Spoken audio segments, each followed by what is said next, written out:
Mga ka-K5, isa ka construction worker na kumiskaran sa masobra tunga sa milyon nga balor sa ginapatian Shabu. Suspect, nagapanginwala nga siya nagabaliga pero aminado nga naga-runner sa panwasang uton. Yaring detalye sa aton nga balita. Nakumpiskar sa Regional Police Drug Enforcement Unit 6 ang masobra tunga sa milyon nga balor sa ginapatian Shabu sa drug bypass operation sa barangay Kabanpanan, Oton, Iloilo, kagabi Marso 12. Ang subject Camoselias, mao 43 anyos, kag residente sa nasamit nga lugar. Suno kay Police Major Marvin Villanueva, Deputy Chief sang RPDO 6. Nabaklan sa isa ka plastic sachet sa ginapatian sa buong subject gamit ang 14,000 pesos ka bypass money.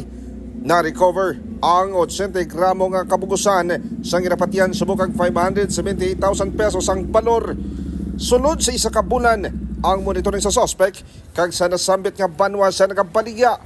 Sa kamalig sang suspect, ginagabing nga strategic ang lokasyon bagod sulod-lod ng lugar kag nahamtang sa tanamnan. Suno kay Maok, wala siya nagabaligya pero aminado nga naga-runner sang Shabu. May nagapaliyog sa iya nga magkuha kung kaisa nga may tag 500 to 1,000 nga pesos kabaylo sang suhol o kon pagkaon. Dugang paniya, ginaligar kay alias Agi sa Poblacion South Oton siya nagakuha sang supply.